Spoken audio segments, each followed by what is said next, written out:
how long were you grinding for SoaR before you actually joined? Because I think you were a part of Obey too, right? Yeah, so I was in Obey like 2016, and then I so actually a little backstory. So before I joined Obey, I was in Darth, and Yeah. Darth, at that time they were all right, and then they went They were pretty downhill. lit. Yeah, no, they were good. They were a respectable team. And then just like I guess a lot of people that were like the OGs left, and then new people came in. No one was really a fan of that. But I was in Darth at the time, and there were some Exalt members in there too. So it was a solid roster at the time, and I wanted to pursue streaming, and so they didn't really like pay attention to the streaming. It was more of like clips and montages. I was like, I want to expand out from that. Yeah. So I was like, what's my go-to step right now? And I thought to myself, I was like, I don't want to clan hop, right? I want to stick to a team and grow with them, and just I don't know, man, just find my way through, right? Mhm. So I thought one day I was like, you know what? I think maybe Obey's move. And I remember telling the Darth leader, I was like, I wouldn't want to go for Obey. But then I thought about it. I was like, shit, I'm eating my own words. And I'm like, now I want to go for Obey because like they have a streaming team, they got a Call of Duty side, they got an esports team. They were like an organization. So I left Darth out of the blue, and I was staying solo for a while, for a few months, and I was trying to join Obey, and it took me like a couple of months to join. And I was good friends with the leader because he led the same team that I was in back in Vitality in like a year before that, and he was leading Obey at the time. So I was linking him clips that I was hitting, like once a week. I'm like, here, this is what I hit this week. Here you go. He would review it. I'm like, all right, keep going, keep that shit going, bro. You're fucking killing it. So one day I started to do a 24-hour stream, and then I got recruited to Obey from that. And I stayed in Obey for a while, for about a year.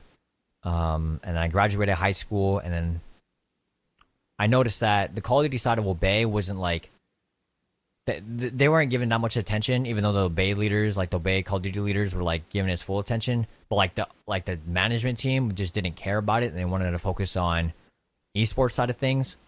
Yeah. I noticed that it was kind of going downhill, and then like there was really no love at the Call of Duty side. There was also like editors that were like making the team tages like not really enjoyable because they would half-ass the clips in the edit, and that would upset us because like if we were gonna show off into the COD community like these clips and these team tages and making it enjoyable, but they're like fucking up the clips and then they're making it all about the edit, it just doesn't look good. So I just wasn't happy with that. So I was like, you know what, I don't know what I want to do, and then one day a friend was like, what if you join SoaR? I was like, SoaR? I was like, I don't know about that. That's the big dogs. I was like, wait a minute. Mm-hmm. Why wouldn't I want to be? Why would I not want to be with the big dogs? You know what I mean? Like the top dogs. They're like the fucking best. I was like, I have a competitive spirit. Why would I want to? Why would I want to do that? So I was like, damn, I don't want to leave Obey, because they're an organization, and then SoaR. Like I was like, I don't know what to do. So, out of nowhere, August. I think it was August or no, yeah, it was August or July. SoaR comes out. I'm like, oh shit, I was like, I don't know if I should go for this. 1 or 2 days in, I'm like, I don't know. And I asked my friend, I said, my boy DJ, and I was like, hey, what do you think I should do? He said, if you feel like this is the right thing to do, if that's what your intuition is telling you, do it. I sat back and I thought to myself, I was like, I feel like I would kill this RC. Like, I feel like I can get creative with it. I feel like I can just go crazy because I'm like, man, I know exactly what I just thought about it, like, what would I do? And I was like, man, I could do that, and I could just stand out. I was like, I could win this. I was like, what the fuck? Like, how, like, you know what I mean? Like, in a matter of confidence, not cockiness because I'm like, oh, I'm the best, but like more of, like, I know I can do it. You know what I mean? I believe in myself. Believe in yourself. Exactly. So, 1 or 2 days in, I'm like, all right, 2 days in RC, I'm like, fuck it, I'm gonna go for it. I'm gonna leave the team, go for SoaR. I'm gonna kill this RC. So I busted out 3 hours on a Friday. So it was 3 weeks. Every Friday I did a 24. So it was like 3 hours, uploaded like 3 times a week, 3 to 4 times a week, and I was streaming every single day almost. And so I was playing Marv 2. I was grinding. I was playing Marv 3 as well. And at the time, the team was looking for Marv 2 players, and also like, I guess you could say, I wouldn't say content creators. I mean, I guess they were, but they had a streaming team as well.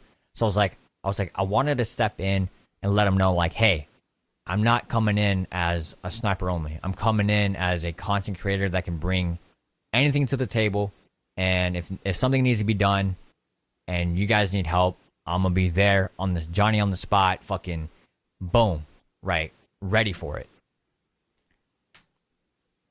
So that's how I joined SoaR. Just that whole lead up, that just crazy.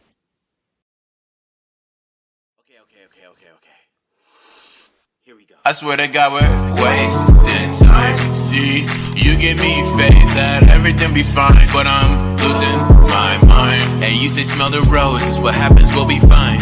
Okay, I just hate the fact that we all